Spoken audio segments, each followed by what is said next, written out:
Саламатсыздар.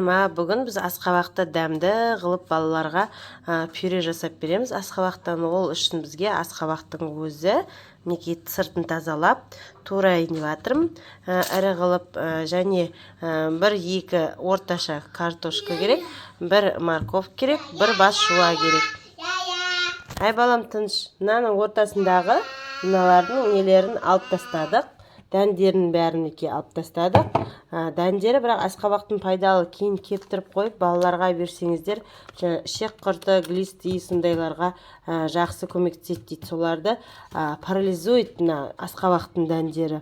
И шығарады ішінен, сосын кейін шығып кетеді, парализовать етіп андай қозғалтпай тастайды, в общем, нелерін, ішек құрттарын балалардың.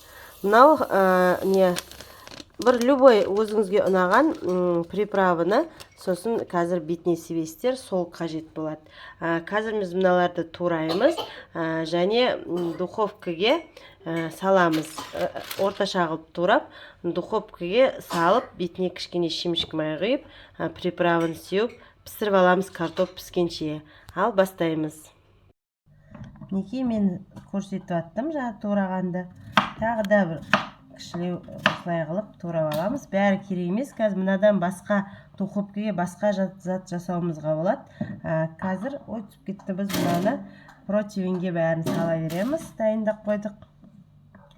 Бұларды осылай қылып турап аламыз да. Бұлардың бәрі осы духовкаде піскен жақсы болады.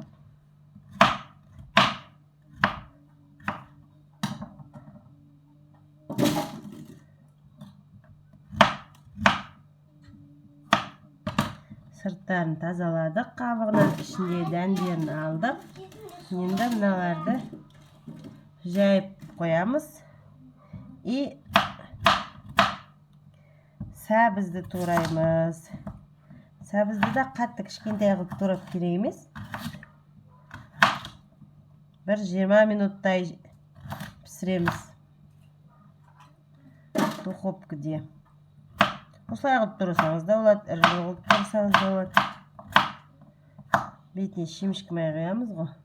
Тамал. Оливковый масло құюыңызға да болады.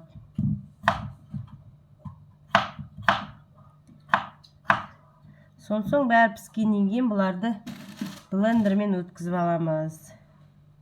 Погружной блендермен ыдысқа салып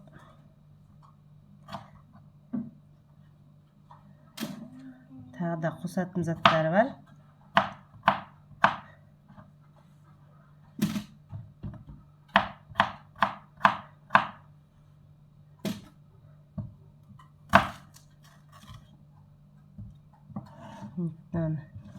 Осы асқабақтыра берсін, оны тағы да жасаймыз. Қазір шекер, бал қосқан түрін. Ал мынау суп пюре. Жуаны қатты ұсақтаудың қажеті жоқ.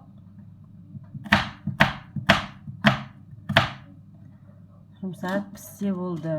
Содан кейін біз оларды сливкеге, болмаса сүтке қайнатып аламыз шамалы. Мінекей салдым дайындап. Енді осыларға кішкене шемішкі май құямыз. Жаңағы мынаны приправа себеміз кішкене. Әркім өзіне ұнайтын приправасын себуіне болады. Дәм, иісі ұнайтын приправасын. Мынаның ішінде укроп, сондайларға чеснок. Менің балдарым онша ұнатпайды, аздап септім. Ішінде тұзы да бар. Енді кішкене шемішкі май. Оливковый масло құюларыңызға болады. Мен шемішкі майдан құям.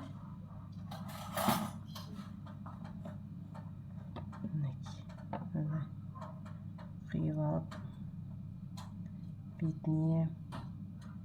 Бүгін бұл осындай пюре болады. Қазір уақыт қалып жатса, тағы да духовкаге қабығымен даже асқабақты бөліп турап пісіріп, көбірек болып кетті, дымдағымыз. Солай пісіріп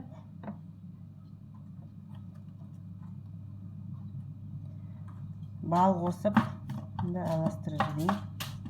Бәрі пісіп шығады ғой.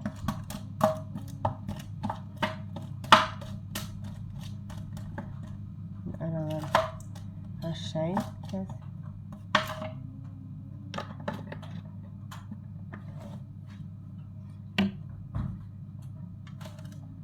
Араларын асып жіберейін. Тура алмай қалған ол.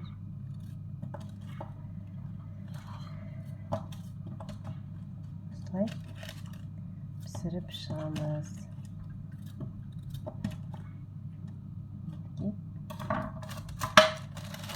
Духовкаға 20-25 минутқа қоямыз.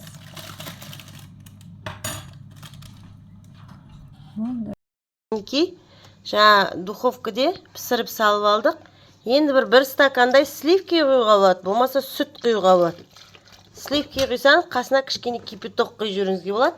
Әйтпесе сүт құюыңыз болады. Енді осыны жақсылап бір қайнатып аламыз жұмсарғанша. Сосын блендермен погружной еземіз. Сонда пюре, суп пюре шығады.